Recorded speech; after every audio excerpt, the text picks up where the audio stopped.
మణికొండలో రాహుల్ అనే ఉద్యోగి ఆన్లైన్లో ప్రముఖ కంపెనీకి చెందిన జ్యూస్ బాటిల్స్ ఆర్డర్ చేశాడు. అయితే నిర్వాహకులు ఎక్స్పైరీ అయిన బాటిల్స్ పంపించారు. బాటిల్స్ పై మ్యానుఫ్యాక్చరింగ్ ఎక్స్పైరీ డేట్లను చూడగా ఈ విషయం బయటపడింది.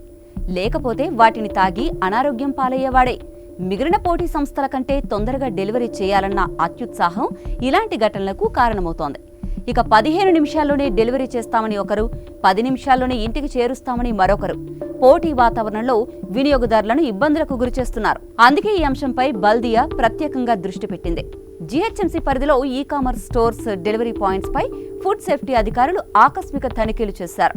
జెప్టో, స్విగ్గీ, జొమాటో, బ్లింకిట్, స్విగ్గీ ఇన్స్టామార్ట్, బిగ్ బాస్కెట్ల స్టోర్స్ పై రైడ్ జరిగింది. ఇటు ఫుడ్ సేఫ్టీ నిబంధనలు పాటించట్లేదని ఈ సోదాల్లో తేలిపోయింది. ఆన్లైన్లో ఆర్డర్ పెడితే నాసిరకం వస్తువులు డెలివరీ చేస్తున్నారని జీహెచ్ఎంసీకి ఎక్కువగా కంప్లైంట్స్ అందాయి. హైదరాబాద్ నగర వ్యాప్తంగా 27 స్టోర్స్లో తనిఖీలు చేసి ఫుడ్ సేఫ్టీ అధికారులు 36 శాంపిల్స్ సేకరించారు. టెస్ట్ కోసం ఫుడ్ సేఫ్టీ ల్యాబ్కి శాంపిల్స్ పంపించారు. స్టోర్స్లో ఈగలు, దోమలు తిరుగుతున్నట్లు గుర్తించారు. స్టోర్స్లో పనిచేసేవారు ఎలాంటి ఫుడ్ సేఫ్టీ ప్రమాణాలు పాటించట్లేదని తేలింది. నిజానికి 10 నిమిషాల్లో డెలివరీ చేయడం ప్రస్తుతం నయా ట్రెండ్గా మారింది. ఫుడ్ కావచ్చు, గ్రోసరీస్ కావచ్చు, ఇన్స్టెంట్గా డెలివరీ చేస్తున్నాయి.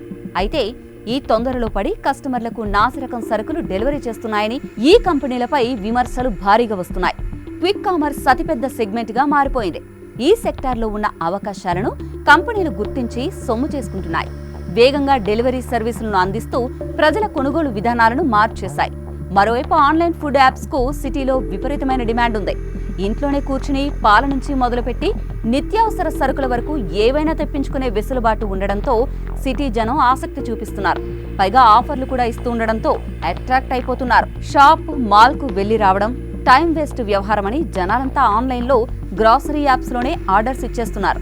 ఇటు డిమాండ్ పెరుగుతూ ఉండడంతో డెలివరీల సంస్థ సంఖ్య కూడా పెరుగుతూ వస్తోంది. Zepto, Amazon Fresh, Instamart, Blinkit, BigBasket లాంటి సంస్థలైతే రోజు వేల డెలివరీలు చేస్తున్నాయి. అయితే కొన్ని సంస్థలు డెలివరీ చేసే వస్తువుల విషయంలో జాగ్రత్తలు తీసుకోవడం లేదు. రోజువారీ కిరాణా సామాగ్రితో పాటు నిత్యావసర వస్తువుల వరకు ఇదే పరిస్థితి కనిపిస్తోంది. స్పీడ్ డెలివరీ అంటూ ఐటమ్స్ క్వాలిటీ, క్వాంటిటీ, ఎక్స్పైరీ డేట్స్ను పరీక్షించడం లేదు. కొన్నిసార్లు అయితే ఫేక్ ప్రొడక్ట్స్ కూడా వస్తున్నాయన్న ఆరోపణలు ఉన్నాయి. దీంతో కస్టమర్స్ ఆర్థికంగా, ఆరోగ్యపరంగా నష్టపోతున్నారు. ఇక ఇప్పటి వరకు హోటళ్లు, రెస్టారెంట్లు, హాస్టళ్లు, మార్ట్లపై బల్దియా ఫుడ్ సేఫ్టీ అధికారులు దాడులు నిర్వహించారు. అయితే ఇప్పుడు చాలా మంది కస్టమర్ల నుంచి online grocery, food delivery products పై కంప్లైంట్స్ వస్తుండడంతో సదరు సంస్థలపై దృష్టి పెట్టారు.